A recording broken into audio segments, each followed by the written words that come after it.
Hello everyone, it's Katie here and welcome to today's webinar, which is all about how to find the best target market for you if you are an online teacher.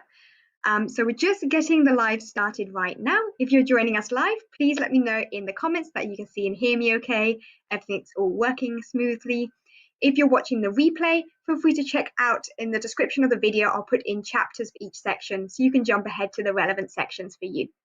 So yes, if you're joining us live, please let me know in the chat that everything is working okay, because it's always a little nerve-wracking starting these things as there's a bit of a risk sometimes with tech problems.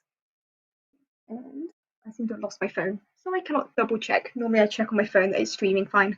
Well, hopefully it's all working. I can see some more people tuning in right now, which is fantastic. So today we've got lots to talk about, so I'm going to jump right in. But to start off with, just want to do a quick introduction to me if you're new here. So hello everyone, my name is Katie. I've been an online teacher since 2013. I'm a qualified classroom teacher here in the UK, but I've also lived, studied and taught in the UK, China and Japan before. So I've got a background in classroom teaching as well. I co-founded an online ESL startup program back in 2020. So I've got some experience there launching and growing an online tutoring agency and scaling it worldwide. But right now I'm focusing on online teaching and selling curriculum and courses for online teachers, as well as leading webinars and free workshops and things like that for teachers like you. So if you'd like to just introduce yourself in the chat, it'd be great to get an idea as to who is joining us live today, just so we can all get to know each other. So yeah, please do introduce yourself in the comments as I do the warm-up.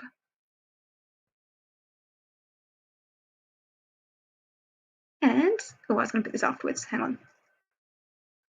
Today, our topic is going to be all about how to find the best target market for you. And there's lots to cover in today's webinar, so I'm going to go through things relatively quickly.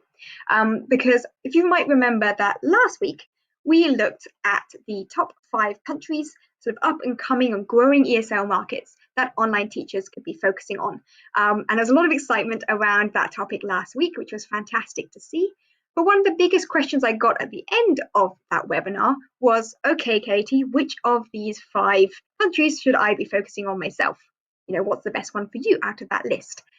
And I'm going to be honest with you, it might be one of those 5 countries. It might be a completely different country entirely. That's what I want to really dig into today, because I know we get excited jumping on, what's the next big thing? But actually sometimes targeting the next smaller thing might actually be the better option for you as a business. So yeah, lots to look into today. And you'll also want to stick around because this is going to be a very active webinar. I'm going to experiment with something slightly different this time, where you've got an actual workbook to complete while we are doing today's live stream. And of course, if you're watching the replay, you can use the workbook alongside watching the replay or catching up on it if you want to refresh your mind as you work through things. I'm just going to find the link and put it in the chat. Where did I put it? Here we go. Please let me know, by the way, that this link is working, because it's hard to test these things myself because the document works for me because I created the document. But if you have a look at the link I just put in the chat right now, I've created a free workbook that you can fill out as we work through today's webinar. And if something looks a bit daunting right now, please don't panic, please don't worry, please don't go away and sort of drop out of the webinar, because there's so much exciting stuff we're going to be working on. If you're watching on a phone, it might be difficult to have both YouTube open and the worksheet open at the same time. Either jump across to a computer, or don't worry, don't panic. You can open this document. You can open this document after the live stream and also work through it at your own pace. So if you're watching live on a phone, it might be easier just to focus on the live stream. All of the questions and stuff that's in the document will also be talking about live, and you can put in the comments in the chat as we go along as well. Okay, I just want to get that out there. This document, please do check it out, download it, add it to your Google Drive. It's a Google document, so you need a Google account, and use it as we go through the webinar today. Okay, just have a quick look over at the chat, see who's joining us. We've got Juliet tuning in from the UK. Great to see you again. Thank you. We've got tutor Kate. Oh, we have almost the same name. Thanks, Katie. I'll be watching the replay of the lesson at the moment. No problem. Great. Well, I hope you have a chance to watch the replay. Don't worry, the replay will be up for anyone to catch up if anyone has to drop out. But thanks for tuning in and saying hi. We've got Patricia from Canada. Fantastic. Teachers all around the world joining us today. Awesome. Okay, so that link is in the chat. Please let me know if it's working for you, by the way. I know there's a bit of delay. There's about a 20 to 30-second delay between me live streaming and actually going through. So apologies if I don't see your message straight away. But yeah, do let me know if that document is working for you so I can troubleshoot any issues. So first time I tried doing a workbook in a live stream like this. Normally it's the kind of thing we just have for our little member workshops and stuff like that. But I want to do something a little bit special today because, well, I prepared all the slides, realized there's far too much actionable stuff and I wanted you guys to actually dig in and use it. Okay, we've got Deborah joining us from Cape Town. Fantastic, great to see you. Thanks for tuning in. Okay. Great. So yes, just a reminder, anyone who missed it, free workbook link is in the live chat. Please check it out, download it and use it as you go through the live stream today. Okay, but as I said, today's topic is how to find the best target market for you. Following on from our last week's webinar, all about the top growing ESL markets for online teachers, which one is the best for you? So I'd like you to have a quick think, and I know I ask this question quite a lot, but I think it is a good warm-up question for this topic. You think about your current students. Where do most of your students currently come from, and what do you teach? Let us know in the chat to get an idea as to what we're currently focusing on. Like I know for myself, when I was starting out with independent teaching, when I first started out way back with my own independent students here in the UK, and I was focusing mostly on science and maths classes actually in the UK. Later on, when I came back to independent teaching again, which was back in sort of about 5 years ago, I was focusing more on the online market and looking at the Chinese students in particular, teaching English kind of classes for Chinese teenagers looking to move to international schools, and sort of narrow down a little bit within that as well. But that's what I personally focused on. And actually at the moment, quite a lot of my students are a little bit more diverse though. So it's broadened a little bit beyond the Chinese market. And I've got students in Japan, Taiwan, Hong Kong, across Asia. Had a couple of students in Korea previously. So diversified a little bit. There's always been in that region for me, myself. And I teach quite a range actually of different topics because I like some diversity sometimes. Okay, Deborah's saying the workbook's working. Fantastic. Thanks for letting me know. Great. Okay, she's saying you're teaching primary school age kids. Fantastic. Patricia, Italy. Awesome. That's actually one of the markets. So last week we looked at 5 markets that were kind of growing for online teachers. Italy almost made the cut, but didn't quite, of the top 5 that I picked out. But it's definitely a really key target market if you're looking to teach European students. So that's great to see. Awesome.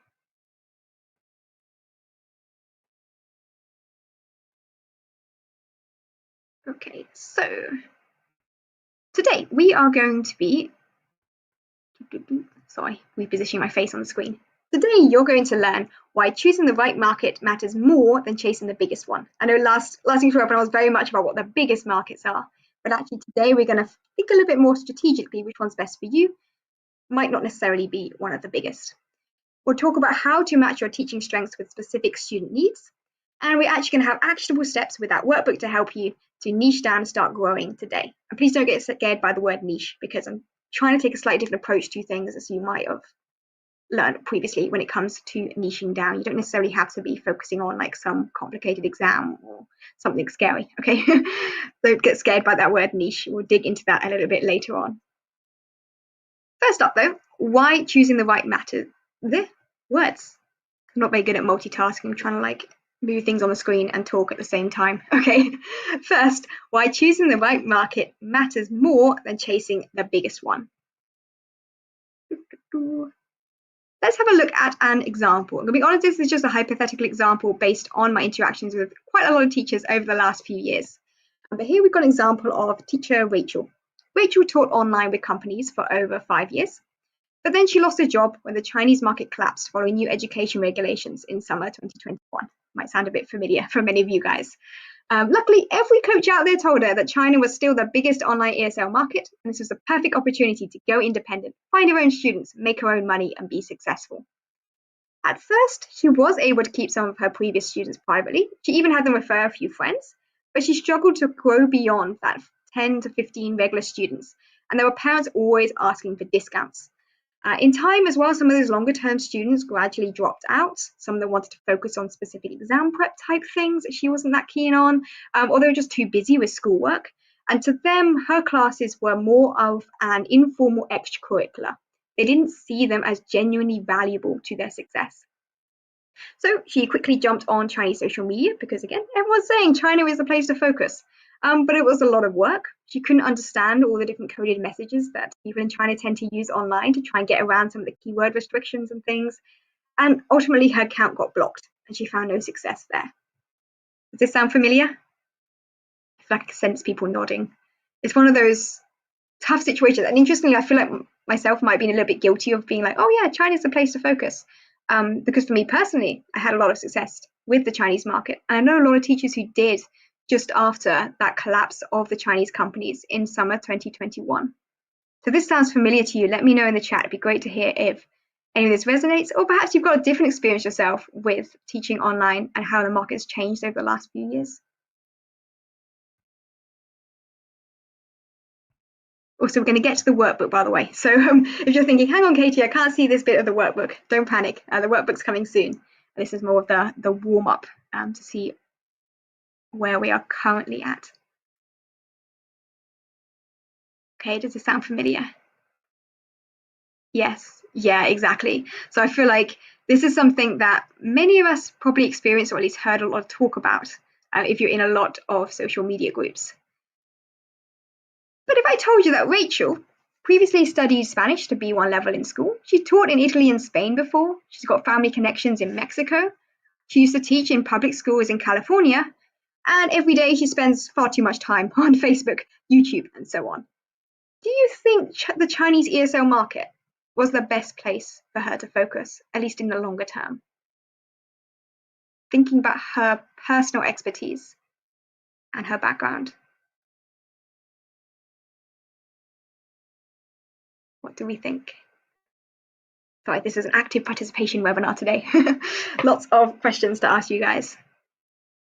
Does it sound like she was really a good fit for the Chinese market, or the Chinese market was really good fit for her from the start?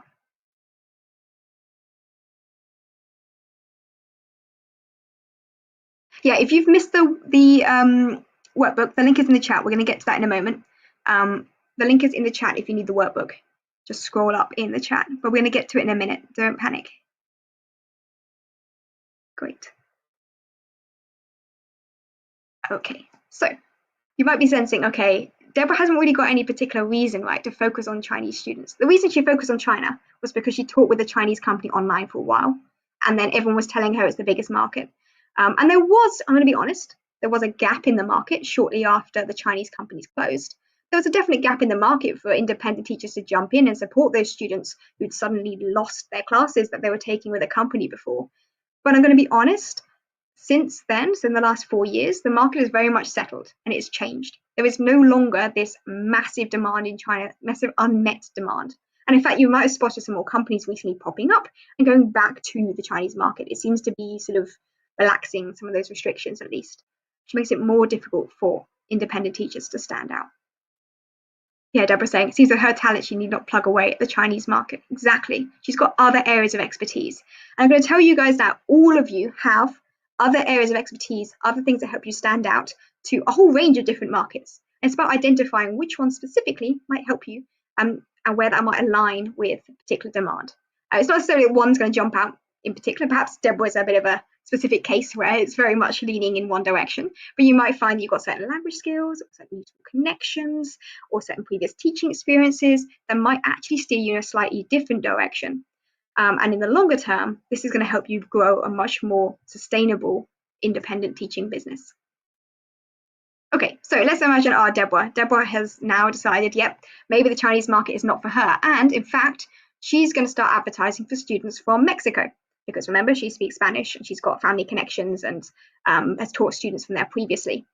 So she used those connections and language skills to bring in a few initial students, but they're a range of different ages. One's 5, one's 12, one's a university student. They want to move abroad for work opportunities. They've got a range of different goals. They're requiring different curricula, and some of these students aren't really vibing that well with how she's teaching because she's teaching all over the place, all kinds of different things. So she decides, okay, I need to diversify from this initial base of students I got from my connections. She uses social media platforms she's already familiar with, like Facebook, and posts in some Facebook groups to find some more students. And this is the advert she puts up. Affordable, flexible online English classes for all ages and levels. Step-by-step curriculum for structured learning. Free trial classes available. Sign up now. Some people sign up because, who's going to turn down a free class? But after that free trial, not that many, or maybe none at all, actually purchase. They're saying her classes are too expensive. And then some Facebook groups started blocking her because she's posting these spammy messages all the time. Why is no one appreciating that she's an amazing teacher who just wants to help? So what do you think she is still doing wrong? Got a step in the right direction. We're now targeting maybe a more appropriate market, but where is she going wrong? I've got a few questions here to think about. So, for example, we mentioned that she's teaching a range of different ages and levels. How is that affecting her as a teacher in terms of her workload and her costs? And she's kind of jumped in with something that used to work with the Chinese market. If you think back in the day when this sort of first started, people posted these kind of messages and adverts. People talked of quite general ESL classes, and that worked quite well in China. Why is that not working in Mexico? Do they have different goals, perhaps? What are they working towards? And is this strategy of posting adverts a really effective way to find students at all anyway? I'll just bombard you with a million questions. What are we thinking? Deborah's saying she's too wide. She needs to find a speciality. Exactly. She needs to specialize in something to help her stand out. Just saying that you teach English to anyone, sign up now, is not going to help you stand out from the million other companies and individual teachers who are doing the same thing. Because why would they sign up for classes with you when there's a platform like Cambly that's offering classes for considerably cheaper, with a whole range of different teachers they can easily flexibly switch between if they don't vibe with a particular teacher. They've got pre-made resources, there's also reviews, so they know they're trustworthy, it's a legit company. Why would they go with you if you're just offering generic online classes when there are companies out there that already meet that kind of need? And I think the key thing is that as individual teachers, we can't compete with this kind of mass market company, because ultimately they're the ones with a bigger marketing budget and the bigger brand.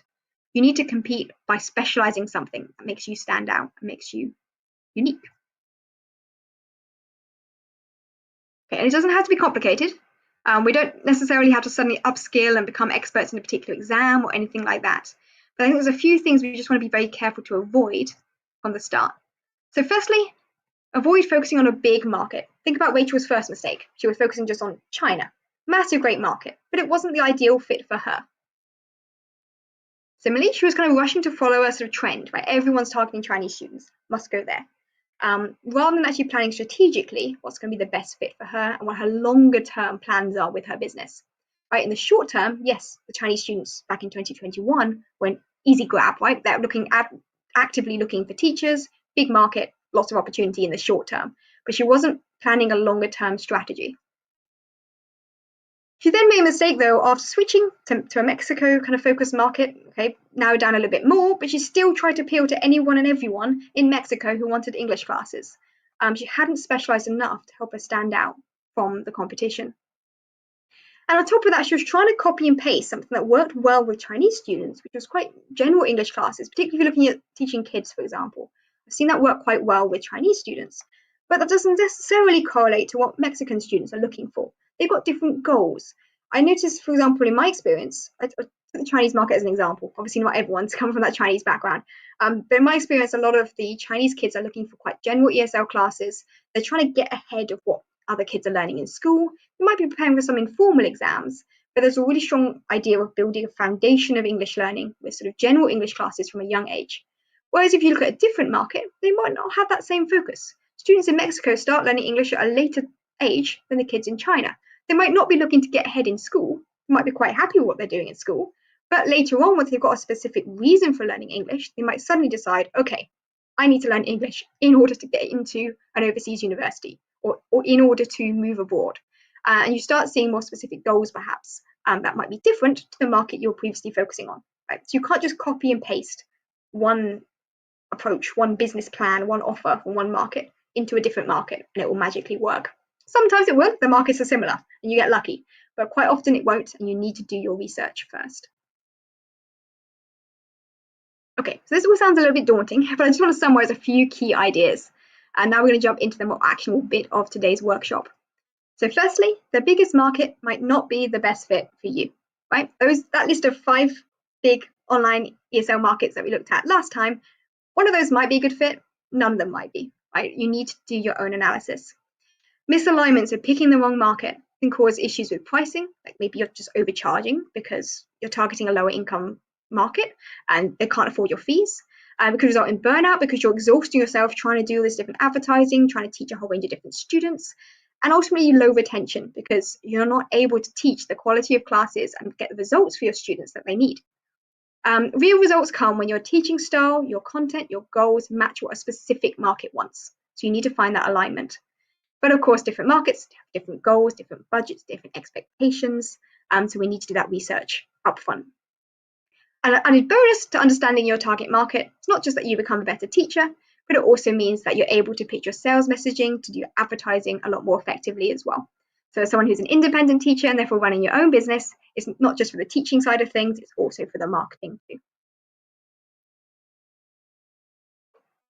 Okay, so let's jump more into what we really wanted to look at today, which is aligning your strengths with particular market needs. How do we find the best target market for you? And this is where I want you to grab that workbook. I'm going to put the link in the chat again.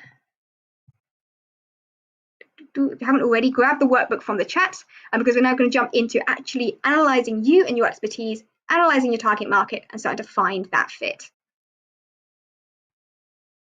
Okay, so there are students for every niche in every country. You might be a small number of students, but there are students for every niche in every country. The best one for you, as we said, is going to depend on a range of different factors. In particular, we're going to be looking at things like your expertise, when you're available to teach, and things like your language skills, your other connections, something that might be a little bit unique that helps you connect with your target audience a little bit more effectively than other teachers could. So you need to do your market research with this in mind, not just pick somewhere off a list. So have a think, where could you have some existing advantages right now and to help you stand out in order to find this key intersection between you and your target market? So we need basically a combination of these two things. Where do they perfectly overlap? Where what you offer aligns exactly with what your target market wants. So we're going to dig into first looking at you, your expertise, what you're passionate about, your connections, your availability, also things like your earning goals. And then we're going to have a look at your target market and how to analyze, and you have to research probably a couple of different markets to understand their goals, their motivations, expectations, their language communication style, their availability, their budget, that kind of thing. And it's not just going to be the first market you look at, it's going to be perfect. But you're going to have a look maybe at 2 or 3 different options, maybe even more, depending on what jumps out as we work through things in the workbook. So this is what we want to do. We want to find a perfect alignment between these 2 things. And it sounds complicated. I got a whole bunch of stuff on the screen here, which I thought I had animated to make appear step by step, but I guess not. Okay, whole bunch of things on the screen here to think about. To start with, looking at you. So firstly, and you can put your ideas in the chat, or you can go to the workbook, link in the chat again for that workbook. Please do have a look. Firstly, have a look at your teaching skills. So think back, what qualifications do you have? Have you got a TEFL certificate? Have you got a higher level kind of English teaching certificate? Do you have classroom teaching qualifications?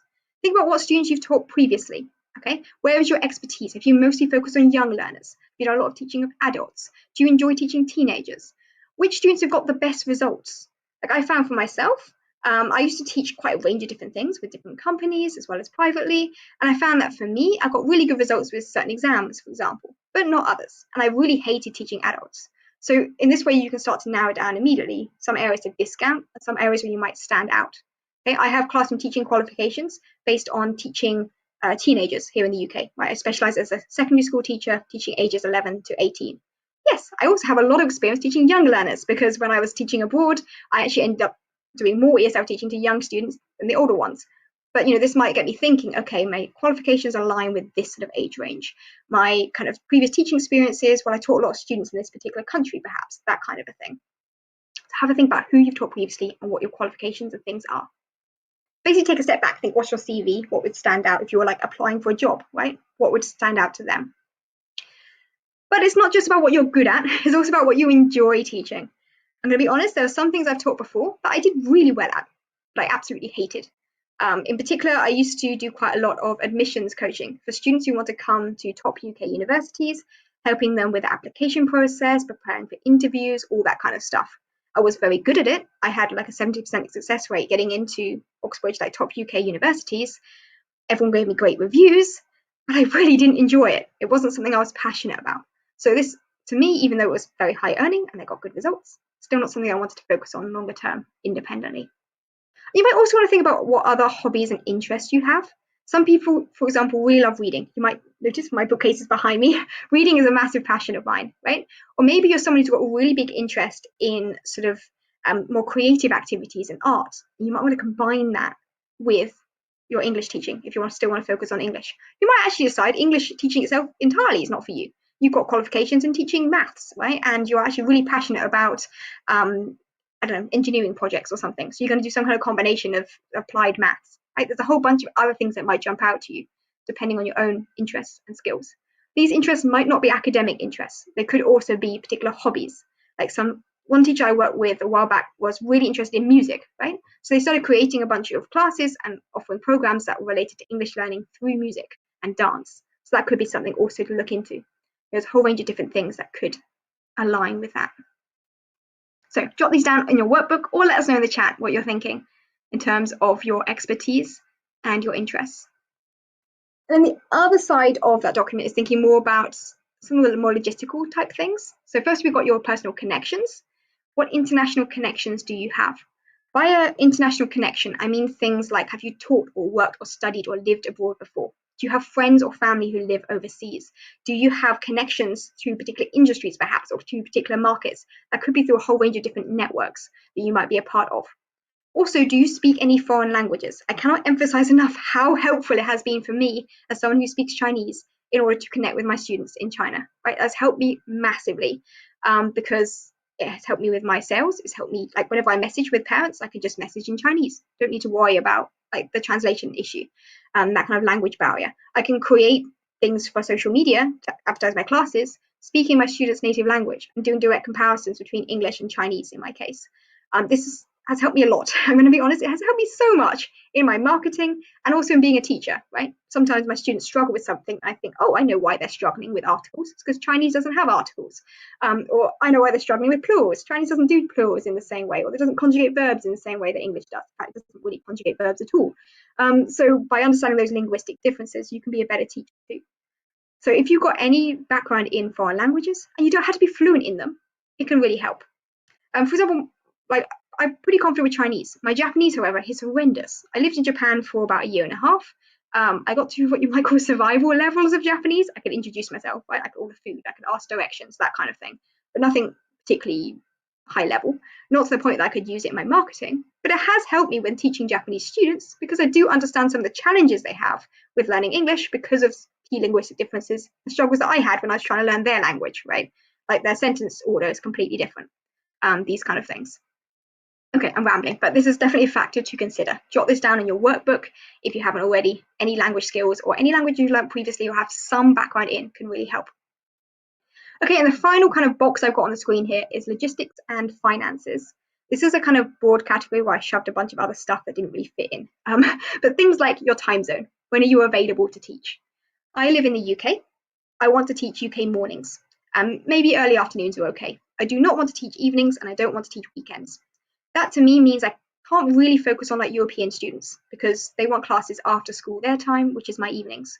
I can't really focus on American students because they want classes after school their time, which is when I'm fast asleep, right? So for me, I knew that I'd always be focusing on sort of Asian markets because of the time zone factor.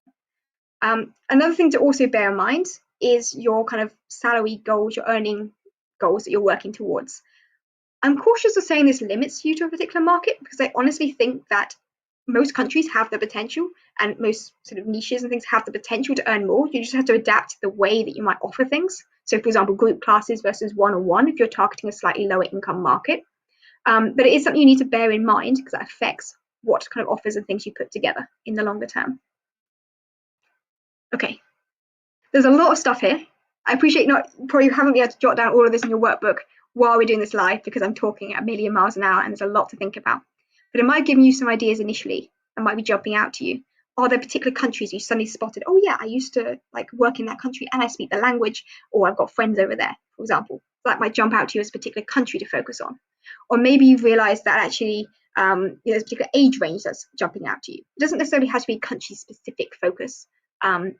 Your target market could be defined in a whole range of different ways. But is there anything in particular that starts to jump out?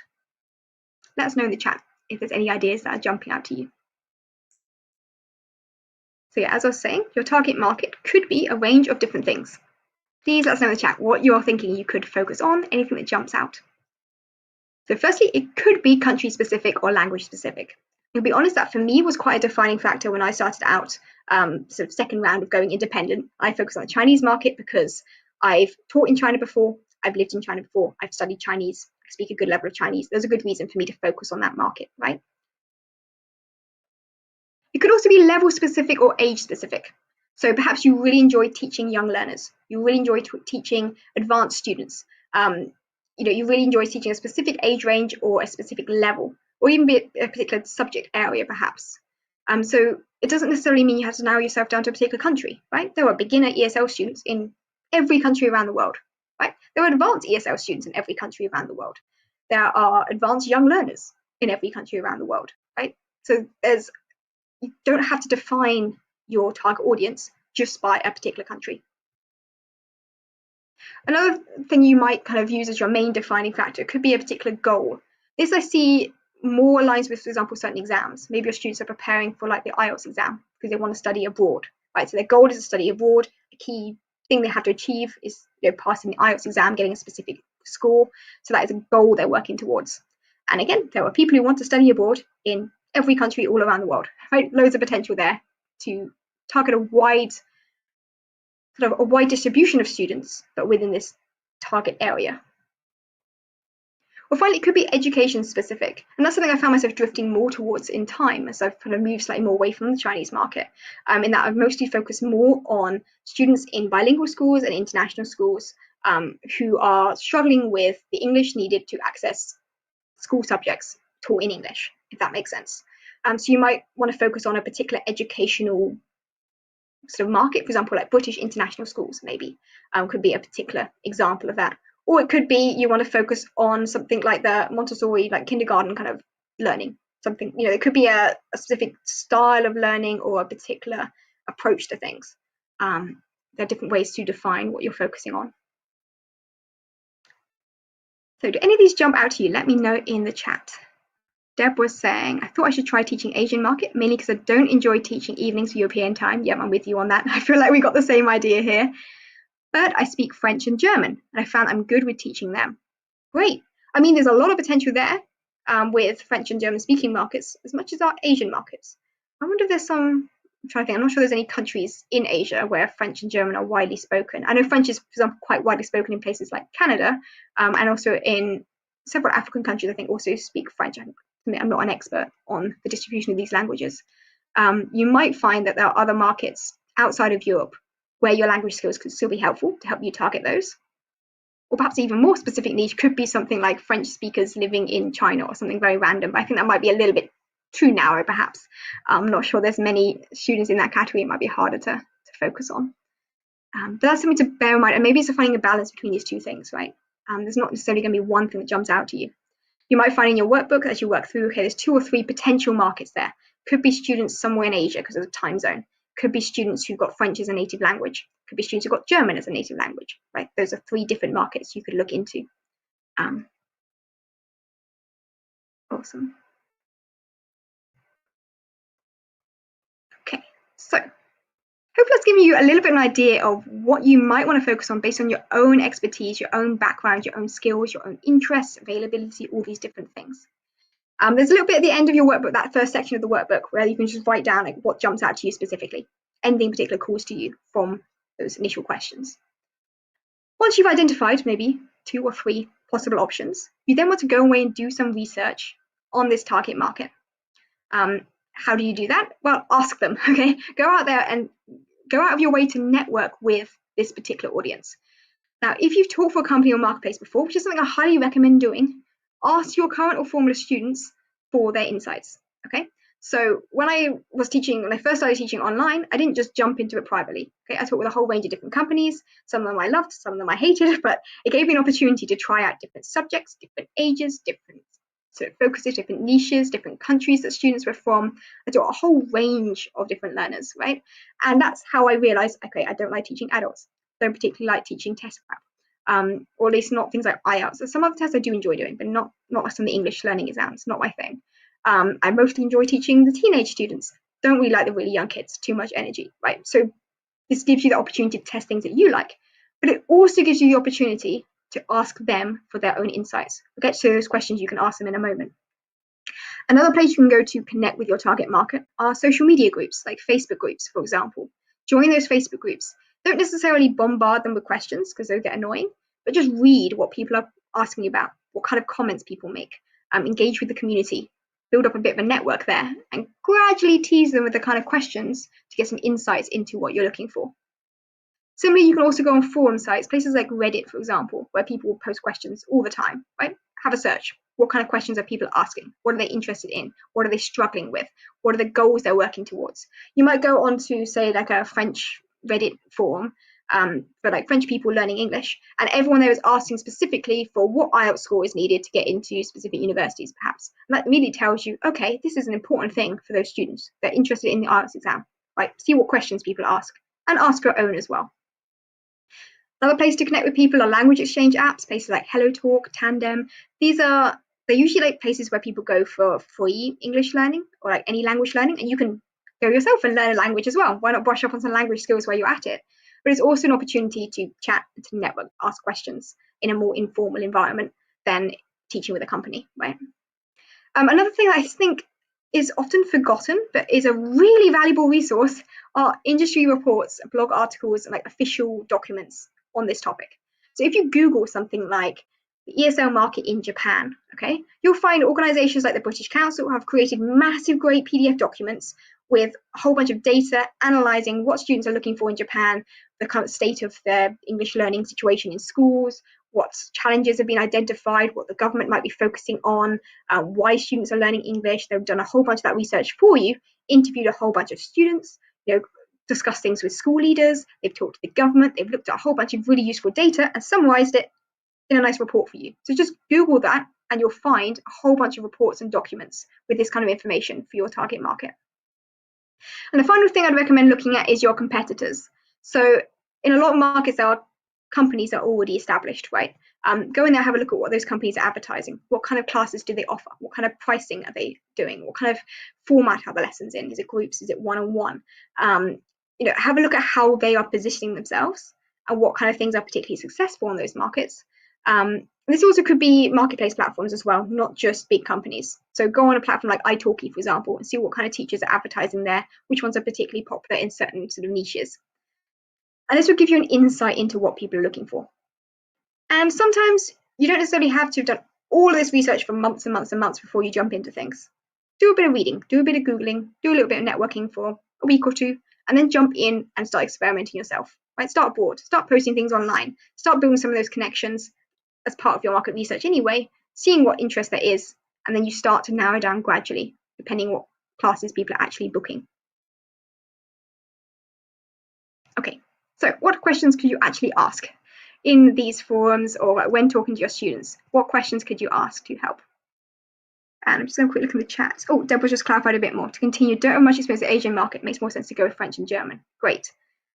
They don't always take lessons late, especially the homeschool kids. That's a really good point actually as well. Yeah. So for me, I'm always thinking about kids in school because that tends to be more my market. But you're right, homeschooled kids will be taking classes at different times of day. And also very young kids who have not started school yet will be taking classes during the daytime most likely. And you may also find adult learners might be wanting classes at different times compared to kids. Definitely worth bearing in mind. Good thoughts. Okay, and so if you want to know specifically what times they're looking for classes, go and ask them. That's the best thing I would recommend doing. So here is a bunch of questions, and they're on your worksheet, so do have a look at the worksheet for the questions as well for you to fill things out. Questions to go away and ask your target market after today's live. So ask them why they're learning English. If you're doing this with your current students, by the way, don't send them a massive survey with all these questions because they won't fill it out. It's too overwhelming, right? Just ask them these questions here and there in your classes. Drop them into general conversation, because it's an opportunity just to pick up that information gradually. Don't bombard them with all the questions in one go. But yeah, ask them why they're learning English, how it's actually going to help them. They might say, oh yeah, I'm learning English because I want to study abroad. Why do you want to study abroad? Well, I want to get a job working abroad. Okay, why is it important for you to get a job working abroad? Well, the income I could earn in America is a lot more than I could earn back home in Mexico, for example. Okay, why is that income important to you? What's that actually going to help you in the longer term? Keep asking them why, to get more information about why specifically they are learning English. Because they might just, their first reply was something like, oh, I'm learning English because I want to pass this exam. Well, why? Dig down into their real longer term goals and motivations. Also ask them a bit about they previously been learning English. Like, why did they even bother looking for online classes? Like, what was lacking in their previous studies? Were they having classes in school? Were they using any language learning apps? Were they self-studying from a textbook, right? And what was the problem with their previous learning approach that meant they then decided to look for online classes either with a company or with you privately, right? And is this replacing what they've done before? Is it supplementing it? How does it fit into that overall learning scheme? That really helps you, by the way, with your teaching, because if you know what they're learning in school, then you can adapt how you teach to align with the school curriculum. Whereas if you know they're not using the school curriculum because they've left school, or they're not even learning English as their second language in school, they're doing German in school, and English classes they're only taking online, you have a very different approach to teaching compared to if you're supplementing their school studies. Right? Similarly, another thing you might want to ask them, and again, this might be need to be a little bit subtle with how you put these questions across, perhaps, but why did they choose the specific company that they're taking classes with, or why did they pick you specifically as a teacher? Okay. They might say, oh, the flexibility was important, or the pricing was a key factor, or perhaps they offered preset curriculum on a particular topic that was really important to them, or they had a money back guarantee. I don't know. Get an idea of what they value and what they're looking for in their classes. And also, how did they even find out about you or about this company? Like, where were they looking? Did they see an advert on social media? What social media platforms did they use? Did they look on a particular website? Was it recommended by a friend? Where did they go when they're looking for these classes? Okay, that tells you, as an independent teacher, where you could then go to advertise your own classes going forward. And finally, also ask them about some of those sort of slightly boring stuff we mentioned earlier about sort of format and pricing and logistics and all those kind of questions. Get an idea as to when they take classes, how they want to take classes, how much they want to pay, all that kind of thing. Again, don't bombard them with these questions all in one go. Don't do like a massive survey because no one's going to fill out a huge survey, let's be honest. Ask these questions gently, ask them gradually throughout your classes, and use it to build up a picture over a period of maybe weeks or months, right? It takes time. And get it from a range of different sources too. Don't just ask students from one company that you teach with, because it might be that particular company only for a very narrow section of the market, right? You want us to get ideas from some of the other companies you teach with, or students you've already got privately, or students on different forums and other sites and other places. Sorry, cough. Okay, and I know I'm sensing people in the chat are a little bit nervous, right? Because I'm talking about all of this stuff that sounds a lot like business strategy and finding a niche, and all that kind of stuff that for one, I hate the word niche. I'm gonna be honest, or niche, whatever you want to call it. I hate that word because it sounds like you are narrowing down who you're focusing on. It sounds like you're having to become some kind of specialist expert in some special area. And also, sometimes I see kind of banded around this idea of like pick a niche off a list, right? Are you going to be phonics for kids? Are you going to be IELTS prep? Are you going to be presentation skills for IT professionals? Like, there's these kind of like generic lists of niches that people put out there, and it feels like you have to specialize in something really specific, and that you're almost pigeonholing yourself in a little area that actually excludes a whole bunch of people you really enjoy teaching. So I would really say I prefer the word specialism instead of niche. And I also feel like you don't have to narrow it down to the extent that everyone goes on about. You can, but it doesn't have to limit and restrict you. And I also don't think you should just pick one at random. Okay, it needs to align with your expertise and all that stuff we've been talking about so far. So please don't get scared off by the word niche. However, it is really helpful to have some idea of who your market is in order to help you sell more effectively. I've got two, I'm going to put my face, there we go. I've got two examples on the screen here. I want you just to tell me quickly in the chat, number 1 or number 2, which do you think sounds more interesting to you if you were looking for Spanish classes in this case?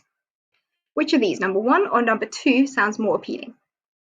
So number 1, sign up now for Spanish classes, discounts for new long-term students. General Spanish classes available for all ages and abilities, qualified native-speaking Spanish teacher.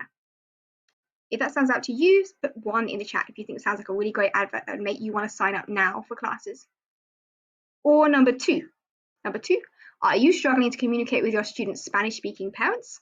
After this 5-session program, you will be able to respond to common out-of-class messages in Spanish, use more formal language to express your messages more politely, teach your Spanish-speaking students more effectively, getting better results.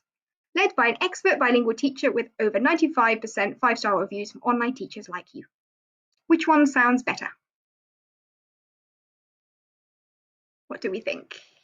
There is, by the way, a bit of a delay, so it takes me about 30 seconds for the stream to actually go through and then see your responses. So let me know in the chat, number 1 or number 2, which one jumps out? Okay, Deborah's saying number 2, absolutely. Why number 2? What is different about number 2 compared to number 1? They could be the same teacher, by the way. Why is number 2 a more effective advert?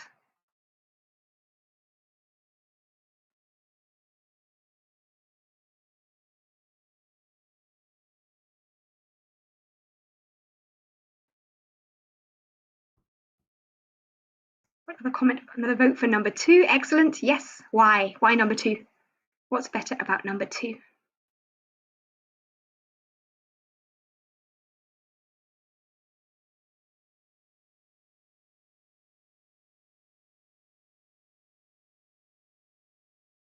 It's interesting because most of the adverts I see teachers putting out there, I'm going to be honest, I like number 1. Or they try and be a bit like number 2, but they end up trying to target quite a broad range of people. It doesn't quite work the same way. What is so effective about number 2 that's making it work?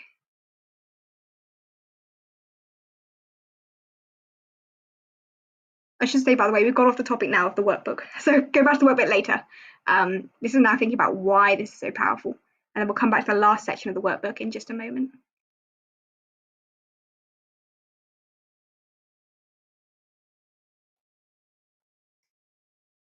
See us saying more detailed. Absolutely. There's a lot more deep. You immediately see it's smaller text and it takes up more space, right? There's a lot more information there.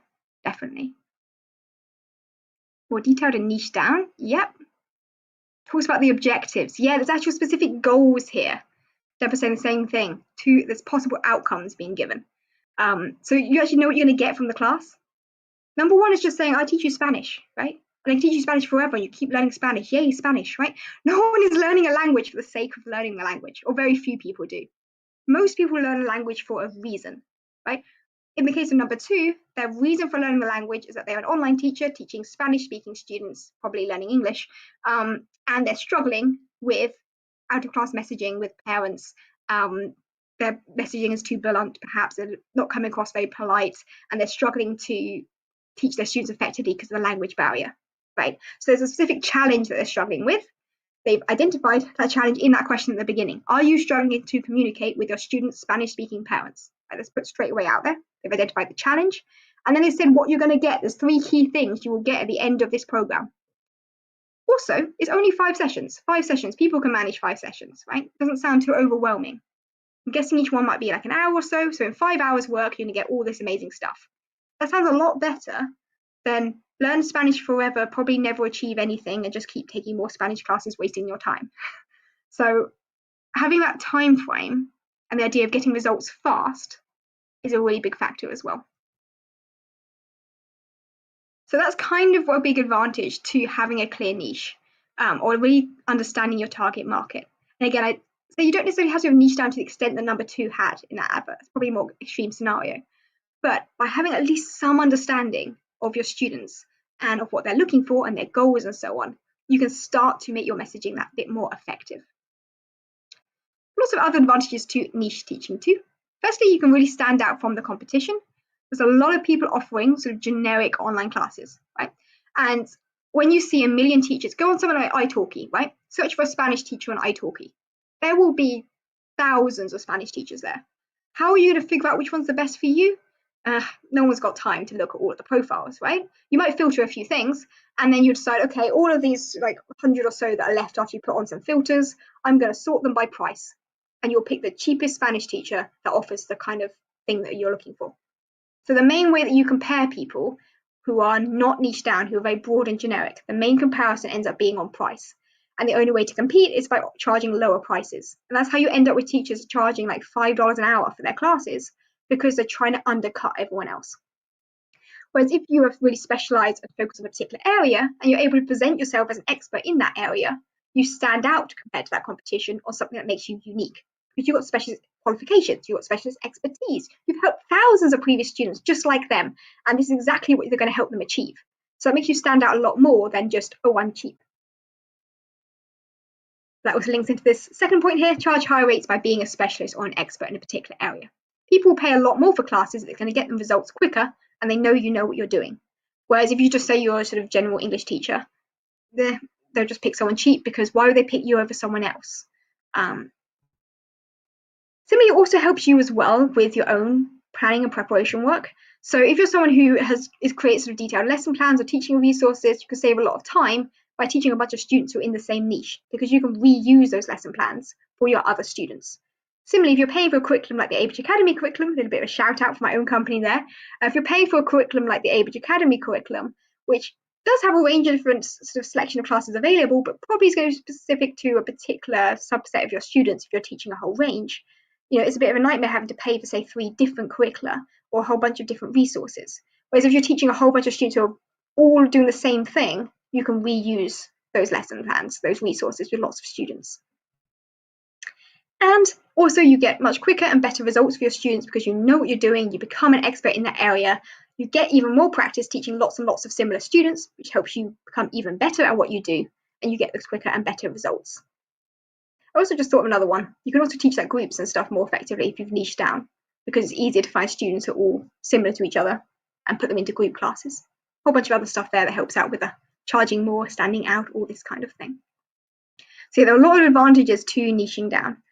The other thing I would also say, I know a big concern in people is that by niching down, you are somehow eliminating a huge chunk of the market. You're going to be narrowing down who you could be selling to. But I would say actually it's not necessarily the case. By speaking specifically to a particular audience who stand out, doesn't necessarily mean you have to turn away other students though.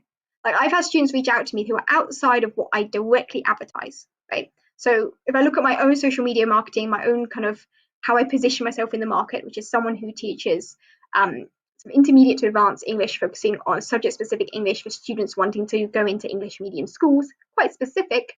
I also have some students that I teach who are doing general kids English, who are learning like reading skills, for example, who are quite a bit behind that longer term goal. They might be looking to work towards similar goals in the longer term, but they're outside of my main niche. But I'm happy to teach them, so I will teach them. So it doesn't limit you, it doesn't prevent you from teaching anything else. It just helps you a lot in terms of your marketing and helping you stand out and attracting more of your ideal student. Okay, so we've got some idea of some of the benefits of niching down, or finding, should we say a specialism? I much prefer the word specialism. Put the word niche here because what everyone talks about, but honestly, I much prefer the word specialism. Okay, so I've got a few examples then of what people might say is a niche. I want you to tell me in the chat, do you think it is a niche or not, and why? So first one, number 1, I teach kids aged 3 to 6 from Italy. Is this a niche? Yes or no? So we've got a target market there. I teach kids. We've got an age range, 3 to 6. And we've even got a location, Italy. Is this enough to say it's a niche?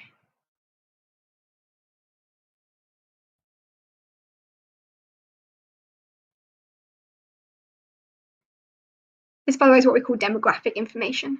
So like age, location, gender, these kind of factors we categorize as demographics. We're saying yes, maybe. I'm going to disagree with you, Deborah. I'm going to say it's not necessarily enough to call it a niche. It's certainly a target market, and it's now done somewhat. I would actually say starting with one of these, by the way, is a good starting point. You have an idea of who you want to focus on. Youngish learners from Italy, good starting point.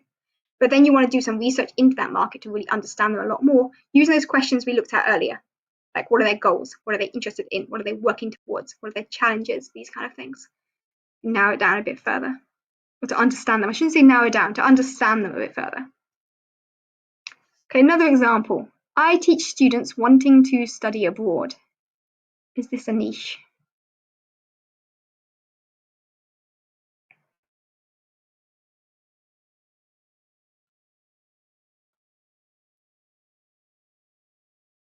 Maybe. Got a particular reason now for learning English, right? 10%. Okay, I get it. Excellent. No worries. So this is a good starting point. We've got an age and a location. We now say, okay, I'm actually going to focus on students wanting to study abroad. Is this a niche?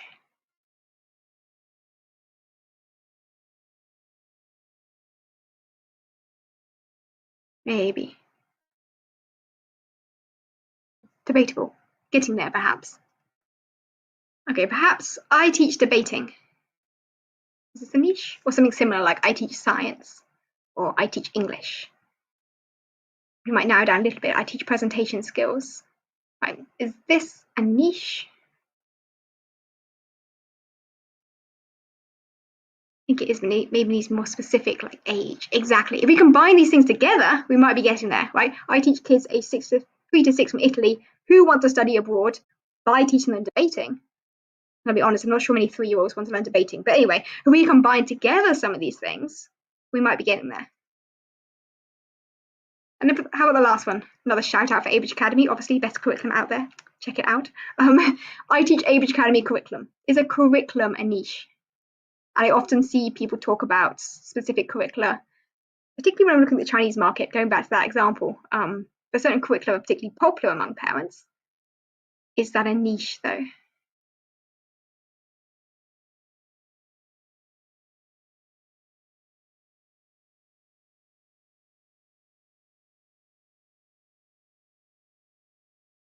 Maybe not. Exactly. So this probably itself is not a niche either. No. So I would say each of these things individually is an insight into your target audience, or maybe it's an idea of how you teach. But you need all of these things combined together to start really understanding what you might call your niche.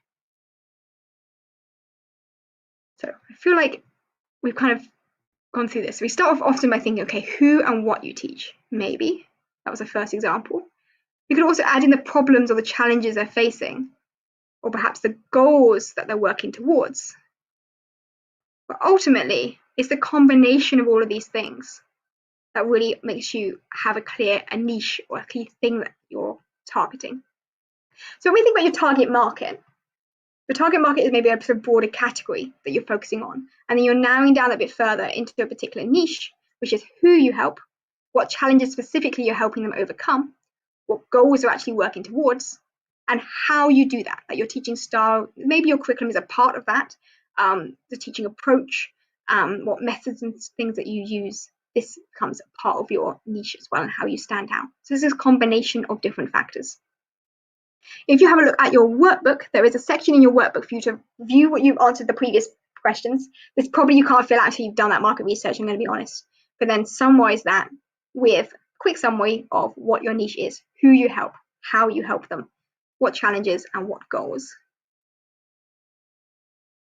Let me know in the chat what you have defined as your niche, or where you might be at so far. I don't necessarily have all of these planned out, but anything that's already in your mind in terms of, okay, who are you working, who are you helping, what are you helping them work towards, that kind of thing. So just to clarify again, your niche is a combination of who you're helping, which is a demographic kind of information, right? Who they are, where they're based, what age they are perhaps, what country they're from. It could be something to do with gender perhaps, depending on sort of what you're teaching, but this kind of demographic information. I'd also point out, by the way, if you're teaching kids, then you also need to do this kind of profiling, not just looking at the students, but thinking about their parents, who are the actual customers who are paying for your classes, right? They're the ones who are making these important decisions. You want to think about what you're teaching, and what challenges students are struggling with, what you're helping them overcome, why they need to learn this at all in the first place, what their goals are. Think about what we said before about their multiple levels of why, right? Keep asking them, okay, why are you learning English? Why is that important to you? What's that going to help you achieve? Okay, why do you need to achieve that? kind of digging into more detail what the ultimate goals are. And finally, how you actually teach is a really important part of your niche, right? What specific methods or style or resources or curriculum and things you use. Right. I'm going to wrap things up relatively quickly because there's a lot we've got through today. So just to conclude things a little bit, we've got quite a strong idea there, I think, as to how you can analyze who you want to teach, like what you enjoy teaching, your background, your expertise, all of those things, and how you're going to try and align that with a particular target market. And we have that kind of Venn diagram, the overlapping thing. Key part of that is going to be doing some research, and maybe I'm going to let you guys go away and do a bit more work on that. But a big question I get asked all the time, and probably the main thing that people tune into my webinars for is, okay, I've got a great idea of who I want to teach, but how do I actually find those students, right? How do I persuade them to sign up for my classes? How do I connect? Like the actual marketing bit, please, Katie. So if that's something that is interesting for you, we have more webinars coming, okay? Today's I wanted to cover more as you can't dig into the marketing until you've understood your target audience. So I did want to have today's webinar just so we've covered that. But in the future webinars, we're going to be looking a lot more detail into how to actually use that information now to go and find those students. So the best place to advertise is going to be very much dependent on what social media apps you like to use and which social media apps your target audience likes to use. Hence why we just did that whole analysis. There are, however, a whole bunch of social media platforms that have global reach. There are also a whole bunch of other ways to advertise, by the way, not just social media. We're digging into social media at the moment. That's a theme that we're working on right now. But I'm also going to do some future webinars talking about other methods of advertising that don't require social media. I've also got some previous ones if you look back on my channel too. But yes, for the next few webinars, we're going to be looking at social media platforms, particularly those with more global reach that can work with a whole range of different markets. Apps like Facebook, YouTube, Instagram, okay, TikTok. These reach a whole range of different countries, a whole range of different ages, a whole range of different interests, different students, like all around the world. So we're going to be digging into understanding these in a lot more detail. The best one for you will depend on you and your students. And there's no simple answer. If you want to learn a bit more about these social media platforms, there is a link in the description, and I'm also going to put it in the chat. Where's my link gone? To get a free guide to find students globally on social media. This free guide, link is now in the chat, includes a summary of the best social media platforms that are popular worldwide. You can see some of the apps already in the image there. It also includes lots of simple actionable strategies and top tips to attract new leads for each of these platforms. Examples of different content you can use, example posts, ideas and things of what you could do to start building your audience on these platforms. And there's also a section at the end that talks about building your marketing funnel to bring students from social media across to actually taking classes with you, including strategies that actually work. That's the key point, how to make a simple marketing funnel that actually works. That is included in this free resource. It's, I want to say, 13 pages long. It's a massive document. There's quite a lot of content in there. Loads of great advice and top tips and insights. I've had some wonderful feedback from teachers already, and it's totally free. So why not sign up, get that free resource. Okay, so as a quick summary of what we've covered today, we discussed about different target markets and particularly highlighted that the right one for you is going to depend very much on you, right? You cannot just pick off a list. It's really important to go and understand your target market in order to become a better teacher and also to be better at marketing, because it helps you align your specific skills, your expertise, your interests with the market demands. Research, as I've already said, I'm going to say it again, research is really key. I cannot sort of understate the power of doing your market research, particularly in terms of building a longer term business strategy. It's perfectly possible to get a small handful of students without doing a bunch of research, right? That's possible. You can get 5, 10, 15 students without doing a huge amount of this. But if you want to grow your business in the longer term, you really need to dig down and build those core foundations that your business then builds upon. And yes, I know this is all niching down, and the idea of finding a niche and specializing is kind of scary and I think can be quite overwhelming. But the key thing I would say is that you don't necessarily have to do this in one big jump. You can focus on a broader market and then you gradually narrow things down, right? Like, for example, it could be a particular country you want to focus on, or it could be a particular age range, or a particular sort of subject area or particular aspect of English learning. And then gradually over time, you start narrowing down, okay, I don't just like teaching students from Mexico. I like teaching teenage students from Mexico. And I particularly like teaching teenage students from Mexico who want to study abroad and need to pass the IELTS exam. You start narrowing it down a little bit more as you go along. In fact, I would encourage you to do that rather than jumping in with something super specialist and super detailed from the beginning before you've even built up an audience and built up, that network. Because honestly, this changes all the time. What I thought I'd be focusing on is very different to what I actually focus on now, compared to what I was thinking 5 years back. But it changes.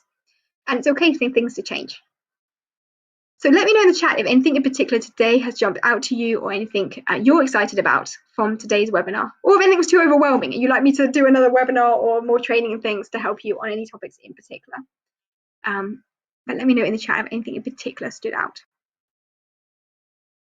And in terms of your next steps, you've got that resource that I've sent, the worksheet, which includes those step-by-step things to work towards. Essentially, your next step is to work through the workbook.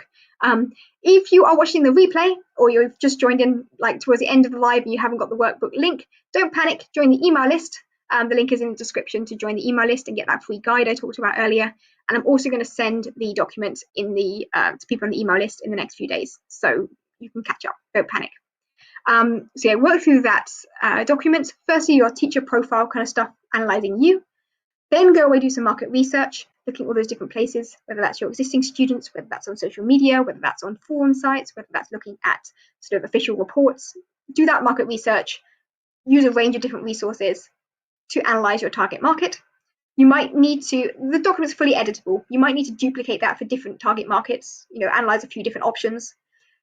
And once you've done all of that, you've identified who your target audience is, and one of the questions is, where do they hang out online? What social media apps and things do they use?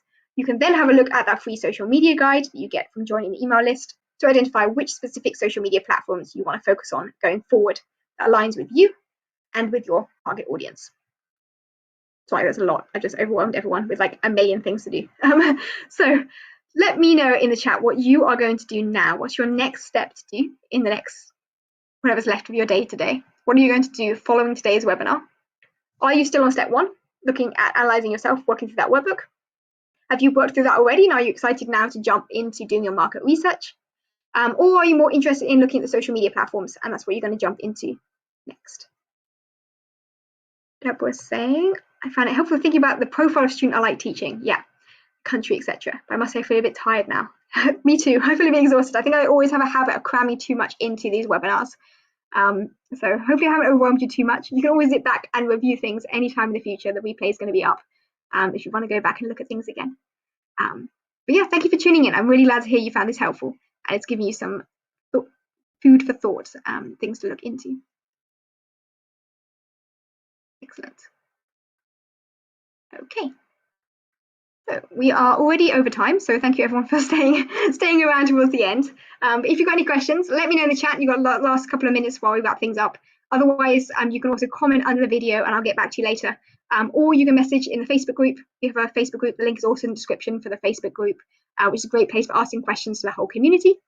I'd also really encourage you to like and subscribe. If you found the video helpful, likes help the algorithm know that the webinar was helpful for you and reaches more people.